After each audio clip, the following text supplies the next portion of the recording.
magnet motor that it was preliminary first design attempt. I want to share the fact that the constraints that I've discovered obviously are really annoying, and I said I needed to redesign this thing, and I'm not kidding. I'm literally gonna come up with something. I am going to model something completely different, but I'll still be using concentrics, and I'll explain. There's some very interesting properties about concentrics, about when you have magnetic fields in a circle. Even more interesting. It gets even more interesting when you stick a steel ball in between two concentrics. If one concentric is south on the inside and the other concentric is north on the inside, you get like a bubble effect. I'll just take this tape off because I was sliding this along a ruler. You get what's called a bubble effect. What's the bubble effect? That's when the fields flip. It's when, because that's why I actually called my original generator the bubbleator. It was because of the behavior of the magnetism when you apply a magnetic field biasing to the field. So I don't know how to demonstrate this without using magnets, but let's just give me a sec.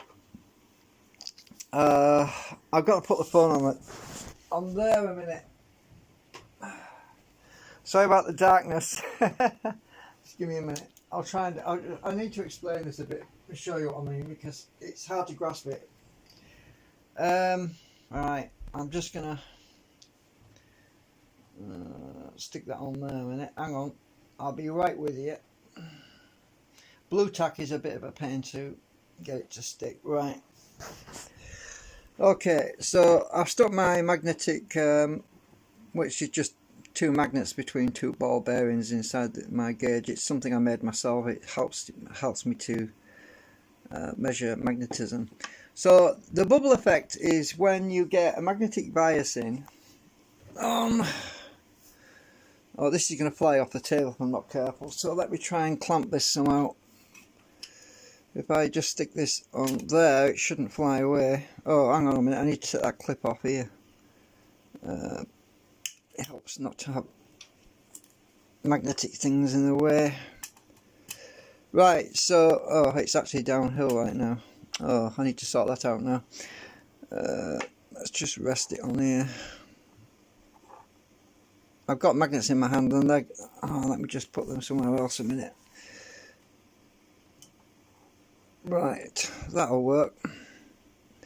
I needed this thing to stop it from flying off the table. So I've come up with something else, because go back to the beginning. Because I honestly couldn't see that other thing working, that thing working. I couldn't see it because there were too many too much flux being scattered around. So the bubble effect is basically when you bring the magnetic field towards the gauge. I don't even know, I've got this wrong way around. You get to a threshold point where the field flips, and it's like it crosses. You get magnetic field crossing over, and then this thing just flies out. Obviously, if I do it slowly on this angle, you don't see it as much. But oops, I see what I mean about. So you notice that I was approaching this gradually and there was no traction until I get to a certain point, and it just grabbed it. That's important. That's what we need. So let me just put this, hang on. Get off. Right. Magnets in my hand again. Just a minute, I'm trying. Alright. So we can get so close to this. I can pull it back, and I'm actually pulling most of this flipping clip actually at the moment. But when you're coming down on something, you get this bubble effect much more effectively. Oh shit! I forgot this clip's magnetic. I just said it was, but now I forgot again. Yeah. So as we're coming down,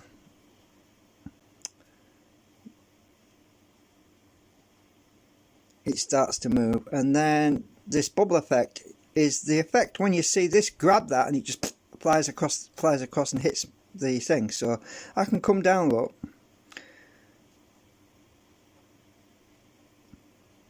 and it's not doing a lot, it's not moving, you see. Oh, until it gets to that point, then it grabs it. Well, so it's like a linear or a logarithmic behavior of the magnets on the steel ball, because up to a point it's the field's being deflected, it's pushing on the field, and you get over this tipping point where instead of deflecting it suddenly grabs the ball. So by using two concentrics, I've come up with another idea, and I'm not going to give you a spoiler right now, but you'll get some ideas, because what happens, you see, I'm going to use that behavior to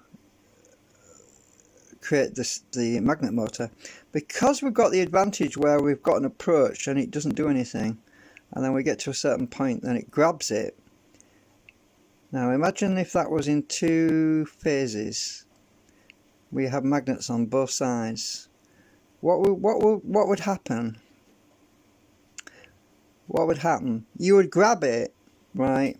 And then if another magnet on the other side also approached at just slightly off of time, slightly out of timing, same pole as this one, but on the other side, and this was mounted on a oh, this is a spoiler alert, because I'm talking too much. If these concentrics were mounted on an arm, and the arm was connected to a rotor with arms and on a bearing, and we approached this slowly to a point where it just grabbed it, and at that point when it grabbed it, we have a magnet on the other side which also will be attempting to grab the ball, and when both of them grab the ball at the same time, what happens? They no longer want to hold on to each other, it just releases, it will push itself away. So yeah, interesting. And I can condense all of this, instead of having all that crap everywhere, I can keep my magnets just on the actual rings and not any other external magnets, except for the magnets that are underneath on this side and on the other side, where between the balls basically. So that's what I'm going to be building next, because it's a lot more compact. There's less chance of flux interference and all that stuff. I mean, maybe I should put this on the stand to try to show you this. I wanted to do a quick video, but I always end up talking too much. Right, just a minute. Let me put this on the stand anyway. I'm trying to show you what I mean. It's hard to do this. Right, I'm going to put the light on because it's a bit dark in here. It's been raining today.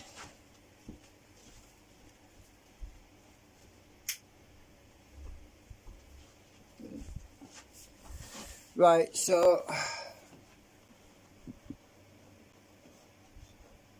let's see. I'll just take this gunk off.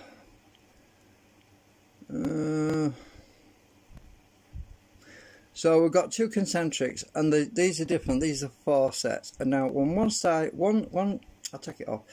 This concentric, picking up that clip now. This concentric, blue tack off. This one is all south field. This one is all south field. So they're all south pointing inwards. This one is all, what am I doing? This one is all north. So this one's all north. It's not being biased at the moment. So this one's all south, all north, right? And we stick a ball in the middle. And they're just mouse balls, steel mouse balls. And when you get to, you see, I came to the conclusion that other design that I was building wouldn't work, and I was trying to figure out the problems why it wouldn't work and everything. Now we have, let's get two magnets here, and let's get another two magnets. I need to get rid of that extra one because I want it balanced so I can show you what I mean. So these magnets are pulling together right now, right? So I want them both pushing against each other so they're flying apart. So they don't want to come together. So both these magnets at the moment are pushing against each other, right? Oops. As you can see, they're pushing, right? So what happens is this thing is moving along on an arm, and it's attracted to this magnet. Bam, right? So bam, it wants to stay on that magnet, right? It's actually held in place now against gravity because I'm holding on to the magnets, but I'm not holding on to this, right? So I've got these mixed up now. Hang on a minute, which is which? I want it that way around. I'm trying to remember which way around I got it.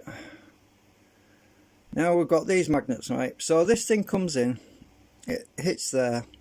What we want is a step point. We want this to come out because otherwise it's just going to bounce around, like it's just going to go, it's going to bounce around. So as soon as it gets to that point where it's just past that magnet, camera's a bit low. So when it gets to that point where it's just past that magnet, we want this other magnet to come into play where it's past the stepping point. So what happens when this magnet pushes on the ball? This is tricky to do because it's the slimy, the slippery, and hard to hold. Don't you fly out on my fingers. So this other magnet comes in. It's also going to feel pressure on this ball, right? But that snapping point there, it's pushing against that. Now look, it's released from the other one, right? It's actually let go from the top one. It's no longer holding on to that one.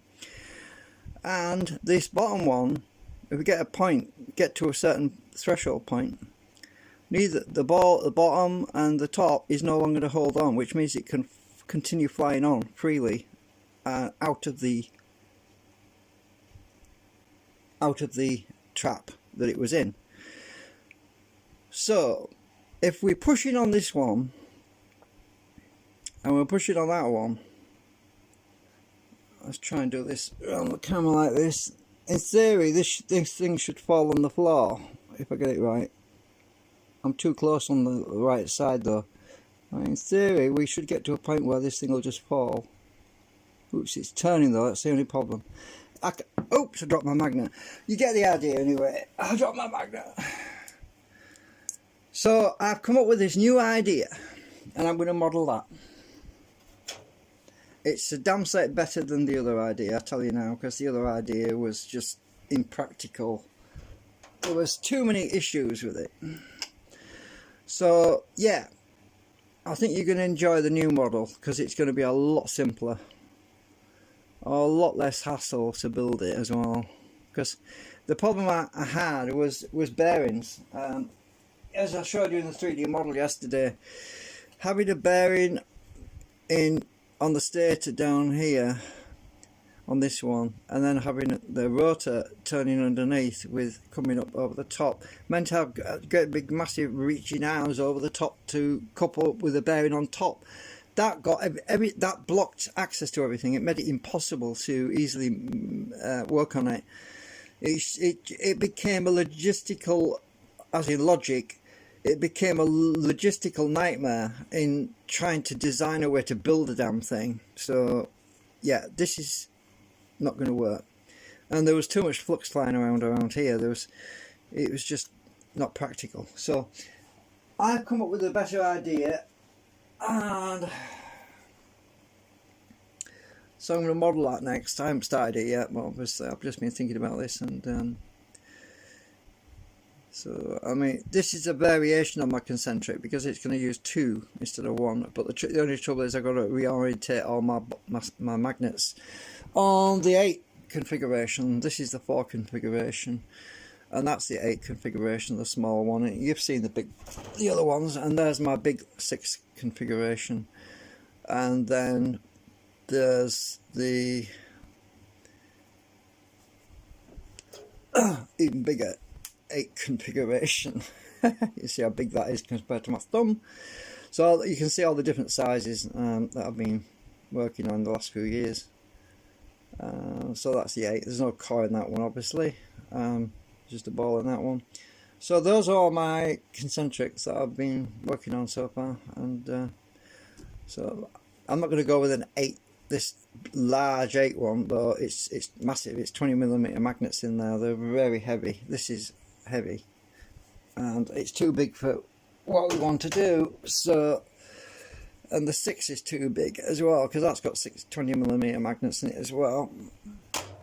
But we're going to go with the small one because it keeps things, the size down. It makes things easier. Now, I can use these 4 ones. I've got a few of these for testing. I've seen no reason to why not to use the 4 configuration. The 8s might be better when using ferrite, but I personally think the 4 configuration is better when using steel balls, because you need a bigger field, and the steel doesn't transmit the flux very well, because everything is omnidirectional on it, so it behaves in a completely different way to what ferrite does. So I'm going to go with a 4 configuration, I think, to test the idea that this design that I'm going to do. I could always switch to an 8 later on, but I've glued all these frigging magnets in with super glue, so yeah, it's going to be a nightmare to get the damn magnets out. The only way to get the magnets out of these things is to dissolve the whole thing in acetone and get the magnets out that way, because if I tried to force these magnets out, the actual membrane on the inside and on this side, it'll just break. They're very thin. There's not much plastic in these. They're very thin. So this will just fall to bits when I try to get the magnets out. So yeah, I'm just going to go with a force for now, because these magnets are loose. I can push them out. Yeah. So I've come up with an idea, a novel idea, which I think is going to work, because I really want to build a sled. I want to build a sled where this thing slides along between 2 magnets, whereas it's held perpendicular. The azimuth is held straight, so it doesn't tilt. I've thought about doing that first. I might actually build a little sled thing to move it along, just to test it out, the theory out, to see if it works. The sled idea is a good way of testing it, to make sure that I'm not missing something.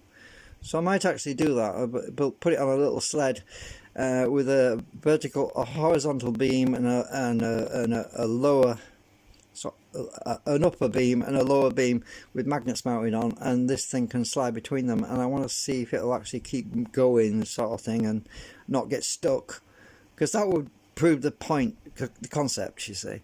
So I thought about, oh, drop the damn thing. Where have you gone? Oh, it's gone under the chair. Where are you? There you are. So anyway, that's what I'm thinking at the moment.